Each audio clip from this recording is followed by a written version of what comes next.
Hostels के लिए हमने पोर्टल जो है हम 5 जुलाई से शुरू कर चुके हैं और सभी डिपार्टमेंट्स को जो सीट्स दी गई हैं सारी अपलोडेड है। GH11 बनना है तो वो भी हमें काफ़ी समय से पंजाब सरकार ने कहा है कि फ़ंड आ जाएंगे। उसकी ड्राइंग्स हमारी अप्रूव है बट अभी बजट का ही वेट हो रहा है। इलेक्शंस में देखा जाता है कि MPs एंड MLAs की काफ़ी ज़्यादा इन्वॉल्वमेंट होती है, तो क्या इस बार हम उसको कम देखें? Quality and the increasing mess diet rates, तो सर ये आजकल जो कह रहे हैं कि इन्वर्सली प्रोपोर्शनल चल रहा है कि जो क्वालिटी है फूड की वो कम हो रही है और जो मेस डाइट रेट्स हैं वो ज़्यादा हो। चाहते हैं कि हमें अच्छी क्वालिटी का फूड चाहिए तो हमें कहीं ना कहीं जो हमारा रॉ मटेरियल आ रहा है वो कॉस्ट इंक्रीज हो रही है डे बाय डे। प्लान किया है कि जैसे हमारी सारी मैसेज खुल जाएंगी तो एक पर्टिकुलर जगह पे मैं खुद जाऊंगा जिसमें ऑल पार्टी के बच्चे यदि आना चाहें वो हमें ज्वाइन कर सकते हैं और सभी कॉन्ट्रैक्टर्स को गर्ल्स को सेपरेटली और बॉयज़ वाले को सेपरेटली बुलाया जाए। जो रेट्स आए उसमें हमने लिख दिया है कि हमारे पास जो उसमें मैंने देखा कि MDH के मसाले आने चाहिए, बेरका या बीटा का पनीर आना। मैं सभी पार्टी वालों से यही रिक्वेस्ट करूंगा, मैंने ऑब्जर्व किया है बहुत बार जो हमारी वोट परसेंटेज है वो यूजली 60% के करीब रहती है, तो मुझे लगता है वो हमारी बढ़नी चाहिए। जब नेशनल लेवल पे हम 75 तक जा सकते हैं। आटे की बात की मार्कफेड का होता है तो ऐसा तो नहीं 4 बोरियां हमें दिखाने के लिए रखी हैं और बाकी ड्रम में कुछ और। वो इन्वेंट्री लिस्ट बनाने के लिए कहा है। दूसरा हमने बच्चों को ये भी कहा था बट उसके लिए कोई भी पार्टी का बच्चा आगे नहीं आया। हमने कहा कि आपको यदि लगता है आटे या चावल में कोई दिक्कत है तो जैसे हमारा प्रोसीजर रहता है हम 2-4 कंपनीज का सैंपल लेते हैं, उसको ट्रायल बेसिस पे यूज़ करते हैं, जो उसमें अच्छा होता है तो उसको हम अडॉप्ट से ये मिला। आपने देखा होगा कि हमने लगभग 1.5 दिन शॉप्स को बंद रखा था और मुझे काफ़ी लोगों ने कहा कि 5,000 आपने फ़ाइन किया जो बहुत कम है और ये तो 1 घंटे में कमा लेंगे। तो मैं आपके माध्यम से यही कहना चाहता हूँ कि यदि 1.5 डे यदि शॉप्स बंद रह रही हैं तो that was a big loss to them. It reaches around 70 to 80,000।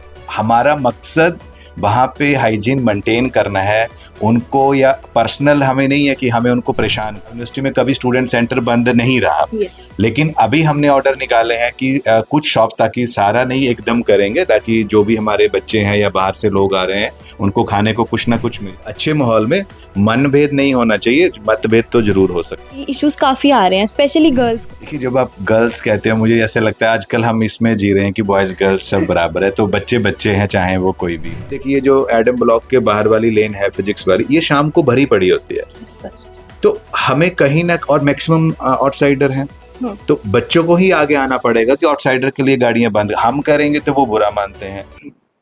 Hello, Namaste, Sat Shri Akal, Adab. This is Akshata from PU Pulse, and today we are in Punjab University with the Dean of Social Welfare, Mr. Amit Chauhan, Professor from UIT. So now, sir, welcome to PU Pulse. Thank you. तो जैसे कि हमें पता है कि PU में admission start हो गई हैं और जो न्यू स्टूडेंट्स हैं वो काफ़ी एंथुजियाज्म और होप से आ रहे हैं, तो सर जो सबसे बड़ा कंसर्न होता है वो होता है हॉस्टल्स को लेके। तो सर इस बार अथॉरिटीज़ की क्या स्ट्रैटेजीज और स्टेप्स हैं? देखिए हॉस्टल्स के लिए हमने पोर्टल जो है हम 5 जुलाई से शुरू कर चुके हैं और सभी डिपार्टमेंट्स को जो सीट्स दी गई हैं सारी अपलोडेड हैं। जैसे ही डिपार्टमेंट्स में एडमिशन होकर बच्चा रिपोर्ट करेगा तो मेरिट के हिसाब से वो इजीली अप्लाई कर सकते हैं। हमें जो शुरू में भी कंसर्न पता लगा कि UBS के जो एडमिशन सबसे पहले होती थी हमारा पोर्टल शुरू नहीं होता था, तो इस बार हमने उनका भी शुरू में ही 5 तारीख को सबका ही शुरू कर दिया था। तो अभी तो हमारी तरफ से डीन ऑफिस सभी डिपार्टमेंट्स को सीट्स जा चुकी हैं और हॉस्टल एडमिशन चल रही हैं, कोई उसमें इश्यूज़ नहीं आ रहे हैं। अभी तक तो हमारे पास कोई ऐसा इशू नहीं आया है। हाँ जी। ओके सर, तो जब हम देखते हैं कि जो स्टूडेंट पार्टीज़ और लीडर्स होते हैं वो हमेशा एक ऑफिशियल स्टेटमेंट अपनी तरफ से कर देते हैं कि जो हॉस्टल अलॉटमेंट है न्यू हॉस्टल्स के लिए बजट आ गया है, तो सर वो हमें जो नंबर ऑफ़ कोर्सेज जैसे बढ़ रहे हैं तो वैसे नंबर ऑफ़ सीट्स क्यों नहीं बढ़ रहे हैं, और न्यू हॉस्टल्स को भी काफ़ी साल हो गए हैं कि वो बने नहीं हैं, तो सर उस पर आपका क्या कहना है? देखिए नए हॉस्टल्स के लिए तो हमें बजट चाहिए होता है। अभी जैसे हमारा GH11 बनना है तो वो भी हमें काफ़ी समय से पंजाब सरकार ने कहा है कि फ़ंड आ जाएंगे। उसकी ड्राइंग्स हमारी अप्रूव है बट अभी बजट का ही वेट हो रहा है। तो सीट्स तो जो एग्जिस्टिंग है हमारे पास हम उतना ही दे पाएंगे, तो वो तो हमारे पास लिमिटेड नंबर है, अराउंड 77 या 7800 के करीब बनता है। सीट्स तो हम उतनी ही दे पाएंगे बच्चों को जो अभी इंफ्रास्ट्रक्चर हमारे पास है। Okay sir, so talking about hostel का इशू रहता है that is about the food quality and the increasing mess diet rates. तो सर ये आजकल जो कह रहे हैं कि इन्वर्सली प्रोपोर्शनल चल रहा है कि जो क्वालिटी है फूड की वो कम हो रही है और जो मेस डाइट रेट्स हैं वो ज़्यादा हो रहे हैं। तो सर आप क्वालिटी और फूड को कैसे जस्टिफाई करोगे? देखिए, एक बड़ा ये बेसिक सा बच्चों की तरफ से भी ये क्वेश्चन था कि आप क्वालिटी और कॉस्ट को कैसे रिलेट करते हैं। बट हमें पता है जब भी हम मार्केट में जाते हैं, हम जिस हिसाब से क्वालिटी की डिमांड करते हैं, कॉस्ट बढ़ती है। चाहे वो फूड की बात हो, कोई भी आप इंफ्रास्ट्रक्चर भी, आपने कोई कमरा भी लेना है, यदि आप उसमें फैसिलिटी ऐड करेंगे तो कॉस्ट आपको ज़्यादा देनी ही पड़ेगी। इसी तरह से यदि हम चाहते हैं कि हमें अच्छी क्वालिटी का फूड चाहिए, तो हमें कहीं ना कहीं जो हमारा रॉ मटेरियल आ रहा है वो कॉस्ट इंक्रीज हो रही है डे बाय डे। तो ऐसा नहीं कि हम पूरा भार बच्चों पे ही डालते हैं, लेकिन जितना हमें कॉन्ट्रैक्टर का मार्जिन कम करके रॉ मटेरियल जितना बल्क में हम लेते हैं, जितना हमारा सस्ता हो सकता है, वो कोशिश करने के बाद ही जो हमारी कैलकुलेशंस रहती हैं, उसी तरह से हमारा मेस के रेट्स हमारे फिक्स होते हैं।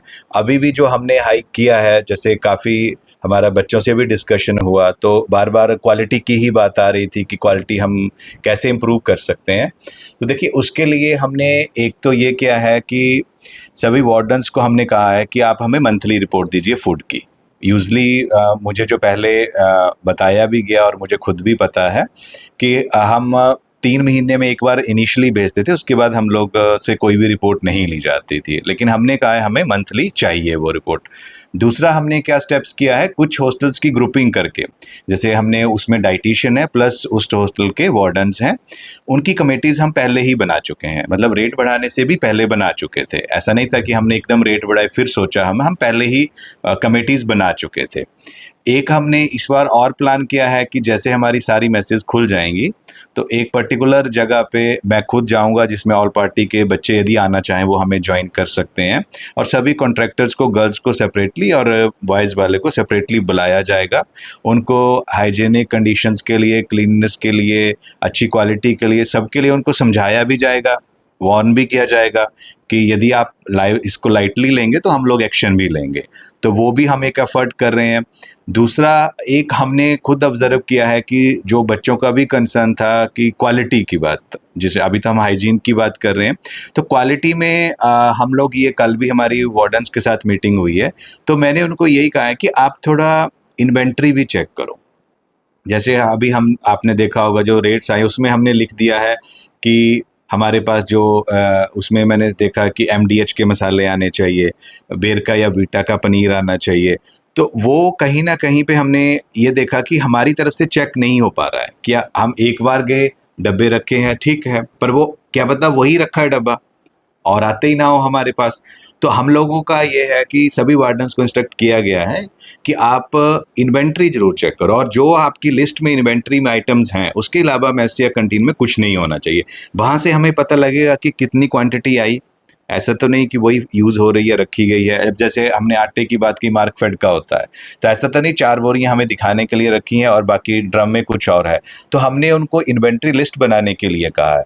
दूसरा, हमने बच्चों को ये भी कहा था, बट उसके लिए कोई भी पार्टी का बच्चा आगे नहीं आया। हमने कहा कि आपको यदि लगता है आटे या चावल में कोई दिक्कत है, तो जैसे हमारा प्रोसीजर रहता है, हम 2-4 कंपनीज का सैंपल लेते हैं, उसको ट्रायल बेसिस पे यूज़ करते हैं, जो उसमें अच्छा होता है तो उसको हम अडॉप्ट कर लेते हैं। मैंने कहा आप लोग भी आइए डाइटिशियन के साथ, आटे के सैंपल लीजिए, चावल के, और तेल हम जो देते हैं आप सैंपल फाइनल करो, मिल के करो। आपको लग रहा है कि हमारी तरफ से कोई कमी है, लेकिन उसमें किसी भी पार्टी ने नहीं किया, मतलब आगे नहीं आए। बट हमारी कोशिश है, मैंने उसमें एक और देखा है कि हम क्या देते हैं कि चावल ये वाले टूटी बासमती जैसे यूज़ करनी है, उसमें मैं मार्केट में खुद भी देख रहा था, उसमें भी 3-4 ऑप्शंस हैं।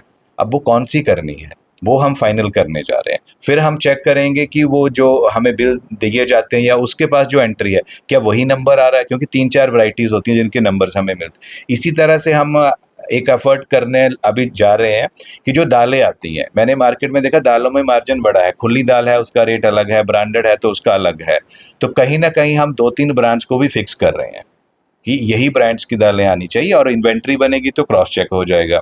तो ये क्वालिटी के लिए हम स्टेप्स ले रहे हैं, और मुझे लगता है कि बच्चे यदि साथ देंगे वो भी अवेयरनेस रखेंगे, वो चीज़ें आ रही हैं। अब जैसे मैंने वार्डन्स को भी कहा है, आपके माध्यम से बच्चे भी ये सुनेंगे, तो मैं उनसे भी चाहूँगा कि वो इन्वेंट्री बन रही है नहीं बन रही, थोड़ा क्रॉस चेक करें वार्डन्स के साथ मिलके कि कोई ऑफिस में कमी रह रही है या कॉन्ट्रैक्टर नहीं बता पा रहा है। तो ये सब चीज़ें करेंगे तो ईजिली हमारा क्वालिटी और क्लीनेस सब हो जाएगा। यस सर, ये काफ़ी अच्छा स्टेप है। बट अभी भी जैसे जो हमने फ़ी हाइक का देखा है, जो ये मेस डाइट की हाइक का है, उसमें अभी भी कई पार्टीज़ उसका विरोध कर रही हैं, तो उस पे आपका क्या कहना है? देखिए, ऐसा नहीं है विरोध, बच्चे हैं उनके मन में कोई बात आ गई है, तो बस वो कह लो एक उस चीज़ पे अड़े हुए हैं। अभी जब इतने बच्चे समझ गए, वो भी समझ जाएँगे, कोई ऐसी बड़ी बात नहीं है। और मुझे लगता है जब ये स्टेप्स वो सुनेंगे, तो वो भी एग्री करेंगे कि जब हम, ऐसा नहीं है कि रेट बढ़ा के हम कह रहे हैं जी हम तो आराम से घर बैठ जाएँगे, आप खाइए जो खाना है। ऐसा नहीं है, हम अभी भी हमारा उस दिन भी यही था, अभी भी जो बच्चे नाराज़ हैं या जो नहीं मान रहे हैं, मेरा उनसे यही रिक्वेस्ट है, आप स्टेप्स देखिए, स्टेप्स इम्प्लीमेंट करने में हमारी हेल्प करिए, क्योंकि उनका भी मकसद है बच्चों को अच्छा खाना मिले। तो जब वो हमारे साथ हेल्प करेंगे, अपने आप क्वालिटी इंप्रूव हो जाएगी। उनका कंसर्न यही था, जो मेरी बात भी हो रही थी 2-3 पार्टी से, कि क्वालिटी में फ़र्क नहीं पड़ता है। तो मैं उनको यहाँ आपके माध्यम से भी रिक्वेस्ट करता हूँ कि इन स्टेप्स में हमारी मदद करो। यदि हमारे पास चावल दाल अच्छे हो गए, तो मुझे लगता है क्वालिटी इंप्रूव हो जाएगी, और इंप्रूव होगी तो जो वो चाह रहे हैं, उनका भी मकसद यही है कि बच्चों को अच्छा खाना मिले। तो यदि वो स्टेप्स में हमारी मदद करते हैं, तो अच्छा मिलेगा और उनका पर्पस पूरा होगा और वो सेटिस्फाई हो सकता है। वो खुद ही हमें बोले सर अच्छा मिल रहा है, थोड़ा और अच्छा करो, 2 रुपए और बढ़ा दो, ये भी हो सकता है, ऐसा कुछ नहीं है। यस सर, इस चीज़ को हम काफ़ी पॉजिटिवली ले सकते हैं। तो सर जैसे हमने पहले देखा कि जो बच्चे हैं, जो स्टूडेंट पार्टीज़ हैं, उन्होंने पानी की टैंक्स को चेक किया जिसमें मंकीज़ के स्केलेटन भी मिले थे।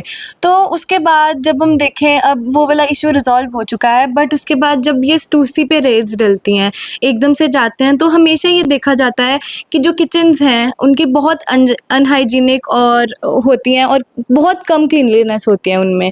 तो उसमें वो हर बार वो चीज़ रिपीट होती है, तो उस पे अथॉरिटीज़ क्या कुछ ऐसी वार्निंग नहीं देती हैं शॉपकीपर्स को, या क्या है? क्योंकि वो हमेशा ही देखने को मिलता है। देखिए, जो आपने कहा मंकी का स्केलेटन, वो ऐसा कुछ कन्फर्म नहीं हुआ था। तो क्योंकि जो हमें, जिसने टैंक साफ किया था कंस्ट्रक्शन ऑफिस से, उन्होंने हमें कहा था कि कोई सूखा घास जैसे कुछ वहाँ पे है, तो उस पे तो मैं कहूँगा कि ऐसा नहीं था वहाँ पे। बाकी जो क्लीनेस नेचुरली आपने कहा वो रिजॉल्व हो गया। हमने उसके बाद डीवाई मैम के थ्रू सभी चेयरपर्सन से भी रिक्वेस्ट की है कि वो इंश्योर करें प्रॉपरली 3-4 मंथ्स के बाद क्लीनिंग होती रहे। हॉस्टल में भी हम करते ही हैं, हॉस्टल में तो यूजली पहले से ये प्रैक्टिस है, 3-4 महीने में हम लोग करवाते ही करवाते हैं। दूसरा जो स्टूडेंट सेंटर का आप कह रहे हैं, तो ऐसा नहीं है कि उस टाइम हुआ, उससे पहले भी हमारे काउंसिल के आई थिंक सेक्रेटरी हैं, उन्होंने और डाइटिशियन ने चेक किया था, तो उनको कुछ नहीं मिला था। लेकिन जैसे ये मिला, आपने देखा होगा कि हमने लगभग 1.5 दिन शॉप्स को बंद रखा था, और मुझे काफ़ी लोगों ने कहा कि 5,000 आपने फ़ाइन किया, जो बहुत कम है, और ये तो 1 घंटे में कमा लेंगे। तो मैं आपके माध्यम से यही कहना चाहता हूँ कि यदि 1.5 डे यदि शॉप्स बंद रह रही हैं, तो that was a big loss to them. It reaches around 70 to 80,000। तो हमारा मकसद वहाँ पे हाइजीन मेंटेन करना है उनको, या पर्सनल हमें नहीं है कि हमें उनको परेशान करना है। हमारा मोटिव है कि वो अपनी सफाई रखें, ताकि जो भी वो बना रहे हैं और पब्लिक को या बच्चों को जो भी दे रहे हैं वो अच्छा मिले। तो हमें अपना मोटिव क्लियर करना है। मोटिव में क्या, मेरा पर्पज़ या डीन ऑफिस का ये नहीं होना चाहिए कि हमने इनको निकालना है या इनका नुकसान करना है। मोटिव ये होना चाहिए, मेरा मानना है, कि हम इनमें इम्प्रूवमेंट्स करें, ताकि जो भी पब्लिक या बच्चे यहाँ खा रहे हैं उनको बेटर कंडीशन का खाना मिले। तो हमारा मोटिव ये होना चाहिए, और उसी मोटिव में मुझे तो जहाँ तक याद है, पंजाब यूनिवर्सिटी में कभी स्टूडेंट सेंटर बंद नहीं रहा। लेकिन अभी हमने ऑर्डर निकाले हैं कि कुछ शॉप, ताकि सारा नहीं एकदम करेंगे, ताकि जो भी हमारे बच्चे हैं या बाहर से लोग आ रहे हैं उनको खाने को कुछ ना कुछ मिले। तो हमने अल्टरनेटिव शॉप्स के लिए एक 2nd संडे और 4th संडे वो ऑफ रहेंगी, एंड उसके बाद हमारी एक प्रॉपर कमेटी बनी है, वो चेक करेगी। यदि वो कहेंगे, मतलब इट मे बी कि वो दोपहर तक कर सकते हैं, यदि हमें कहीं लगा कि किचन्स वगैरह में कोई प्रॉब्लम है तो हम बंद कर देंगे उनको। तो और अभी पिछले इस संडे को बंद भी हुई थी, उसके बाद मेरे पास रिपोर्ट भी आई थी, कुछ कहीं रिपेयर की ज़रूरत थी, वो उनको कहा और बेटर है, हो रहा है। तो वो इम्प्रूवमेंट हो रही है, एक्शन हो रहा है। तो एक दिन के लिए स्टूडेंट सेंटर बंद करना भी इसी तरफ एक डायरेक्शन है कि हम इम्प्रूवमेंट चाहते हैं, हम किसी को परेशान नहीं करना चाहते हैं, और उससे क्या होगा, वर्कर को रेस्ट भी मिलेगा, वर्कर को रेस्ट मिलेगा, वो थोड़ा अच्छा मेंटल कंडीशन में काम करेगा, क्योंकि एक होता है कि खाना जब हम बना रहे हैं हमारी मेंटल स्टेबिलिटी भी अच्छी होनी चाहिए क्योंकि वो खाना लोग खा रहे हैं, तो एक दिन का रेस्ट तो उनको मिलेगा, तो मेंटली वो खुश भी होंगे, उनके लिए भी हैप्पीनेस हो गई, जो खा रहे हैं उनके लिए भी अच्छा हो गया कि अच्छी क्वालिटी का खाना मिल रहा है। तो स्टेप लिए जा रहे हैं, ऐसा तो नहीं। थैंक यू सर, ये काफ़ी इंसाइटफुल था और काफ़ी पॉजिटिवली इसको लिया जाएगा, I hope. And sir, talking about student elections, जैसे पीयू में स्टूडेंट काउंसिल इलेक्शंस आ रहे हैं, ज़्यादा देर रह नहीं गई है, तो उसमें आपकी क्या स्टेप्स एंड स्ट्रैटेजीज रहेंगी ताकि जो माहौल है वो काफ़ी ठीक रहे? ये देखिए, जैसे हम बच्चों से ऑल पार्टी अभी मिल भी चुके हैं, 2 मुद्दा अलग था, लेकिन ऐसा नहीं है, बच्चे हमारे अच्छे हैं, मुझे उम्मीद है वो लड़ाई झगड़ा नहीं करेंगे, और हम एडमिनिस्ट्रेटिव लेवल पे भी हमारी कुछ मीटिंग शेड्यूल्ड हैं अपने सिक्योरिटी को लेकर भी और इलेक्शन प्रिपरेशंस को लेकर। कमिंग वीक में हम लोग वो कुछ मीटिंग्स को प्लान में हमारी प्रोसेस में चल रही हैं। मैं सभी पार्टी वालों से यही रिक्वेस्ट करूंगा, मैंने ऑब्जर्व किया है बहुत बार, जो हमारी वोट परसेंटेज है वो यूजली 60% के करीब रहती है, तो मुझे लगता है वो हमारी बढ़नी चाहिए। जब नेशनल लेवल पे हम 75 तक जा सकते हैं, तो यहाँ छोटी सी यूनिवर्सिटी में मैं इस बार उम्मीद करूंगा कि सारे बच्चे इसमें पार्टिसिपेट करें, और एक अच्छे माहौल में, मनभेद नहीं होना चाहिए, मतभेद तो जरूर हो सकता है, लेकिन हमें उम्मीद है बच्चे अच्छे से करेंगे और हमें कोई दिक्कत नहीं आएगी। सर, पीयू के इलेक्शंस में देखा जाता है कि एमपीज़ एंड एमएलएज़ की काफ़ी ज़्यादा इन्वॉल्वमेंट होती है, तो क्या इस बार हम उसको कम देखेंगे, या फिर ताकि जो स्टूडेंट इलेक्शंस हैं वो स्टूडेंट्स तक ही सीमित रहें? देखिए, हमारी लास्ट ईयर भी यही शुरू में कुछ लोग आए थे, लेकिन उसके बाद एडमिनिस्ट्रेशन के इंटरफेरेंस से उनका आना कम हुआ था, या कह लीजिए नहीं आए थे वो लोग। लेकिन हमारे यहाँ क्या है, जो काफ़ी पॉलिटिकल पार्टीज़ हैं वो कहीं ना कहीं एक नेशनल लेवल पार्टीज़ की या स्टेट लेवल पार्टीज़ की एक कह लो स्टूडेंट विंग है, तो उनको गाइडेंस के लिए वो लोग आते हैं। लेकिन मेरी उनसे यही रिक्वेस्ट है, और एडमिनिस्ट्रेशन का भी यही रहेगा, कि वो यूनिवर्सिटी के बाहर कहीं भी उनको बच्चों के मुद्दों को लेकर गाइड करना चाहते हैं करें, बट यहाँ अंदर जो है वो एक स्टूडेंट इलेक्शन ही रहने दें, ताकि हमारे जो बच्चों के मुद्दे हैं वो एक स्टेट लेवल से या नेशनल लेवल से इन्फ्लुएंस ना होकर, जो बच्चे यहाँ रहकर यहाँ जो प्रॉब्लम्स फेस कर रहे हैं उन्हीं मुद्दों पे इलेक्शन लड़ें और एक यूनिवर्सिटी के बेटरमेंट के लिए काम करें। श्योर सर, और मेरा लास्ट क्वेश्चन आपसे ये होगा कि सिक्योरिटी काफ़ी, अब ये देखा जाता है कि सिक्योरिटी इश्यूज काफ़ी आ रहे हैं, स्पेशली गर्ल्स को लेके, तो उस पे आपका क्या कहना है? देखिए, जब आप गर्ल्स कहते हैं, मुझे ऐसे लगता है आजकल हम इसमें जी रहे हैं कि बॉयज़ गर्ल्स सब बराबर है, तो बच्चे बच्चे हैं, चाहे वो कोई भी हो। और यदि आप देखें, हमने लगभग 1 या 2 मंथ्स बिफोर हमने एक ऑर्डर भी किया है, और वो काफ़ी अच्छा इम्प्लीमेंट हो रहा है, कि रात को 9 बजे के बाद से सुबह 6 बजे तक कोई भी गाड़ी आ रही है जो हमारे रेजिडेंट्स नहीं हैं, चाहे वो हॉस्टल में किसी बच्चे से मिलने आ रहा है या किसी स्टाफ से, फैकल्टी से मिलने आ रहे हैं, या तो उनकी आरसी रखी जाती है और कहाँ जा रहे हैं पूरा डिटेल पूछा जाता है, और या कई बार हम लोग फ़ोन भी गार्ड्स करते हैं, यदि किसी ये मतलब ऑफिशियल्स की आ रही है तो, कि आपके पास आ रहे हैं नहीं, तो उससे काफ़ी इम्पेक्ट पड़ा है। बाकी मेरा मानना है कि हम बच्चे यदि आपस में कोऑपरेट करें, क्योंकि हमें अपने लोगों से प्रॉब्लम नहीं है, हम जब भी बात करते हैं व्हीकल्स को बंद करने के लिए तो बच्चों का रहता है क्यों करनी हमने, मुझे लगता है अपने बच्चों के पास तो इतने व्हीकल हैं भी नहीं, मैक्सिमम उनके फ्रेंड्स आउटसाइडर हैं, हमें उन्हीं से प्रॉब्लम है, वो उनको हमारे बच्चों से कोई मतलब नहीं है। मान लो आपका कोई फ्रेंड आ गया, आप उस फ्रेंड को, आपके दूसरे फ्रेंड से कोई मतलब नहीं है, वो आपको तंग नहीं करेगा, दूसरे को तो कर सकता है। तो मुझे लगता है, और स्पेशली आप देखिए जो एडम ब्लॉक के बाहर वाली लेन है फिजिक्स वाली, ये शाम को भरी पड़ी होती है, Yes, sir. तो हमें कहीं ना, और मैक्सिमम आउटसाइडर हैं, तो बच्चों को ही आगे आना पड़ेगा कि आउटसाइडर के लिए गाड़ियां बंद हम करेंगे तो वो बुरा मानते हैं। तो हम भी अपने लेवल पे चेकिंग बढ़ा रहे हैं आउटसाइडर्स की, जैसे मैंने कहा कि नेक्स्ट वीक हमारी सिक्योरिटी के साथ मीटिंग रखी है, चीफ सिक्योरिटी और रावल जी जो फैकल्टी इंचार्ज सिक्योरिटी हैं, तो हम आउटसाइडर के लिए चेकिंग तो बढ़ा रहे हैं, और हो सकता है हम 5, जैसे 9 बजे के बाद किया है, तो 5 बजे के बाद कुछ एरिया कॉर्डन कर दें कि यहाँ पे व्हीकल्स नहीं आएंगे, और उसमें हम बच्चों से सहयोग जरूर चलाएंगे, क्योंकि बहुत बार बच्चे ही कहते हैं मेरा फ्रेंड है हॉस्टल तक आना है या यहाँ स्टूसी तक आना है, तो उनको थोड़ा सा, जिसको मार्केट में काम है 14 में, वो वहाँ तक आए, उसके आगे टीचिंग एकेडमिक एरिया में आके उनके फ्रेंड्स ने क्या करना है, तो ये हमें लगता है हमें सोचना चाहिए, और मेरी उनसे अपील है कि वो सहयोग दें हमारा। जी श्योर सर, आई होप सारे स्टूडेंट्स आपके साथ हेल्पफुल रहेंगे और कोऑपरेटिव रहेंगे। Thank you so much for your valuable time and sharing your insights. This is Akshata signing off with cameraman Anjali. Thank you and keep watching PU Pulse.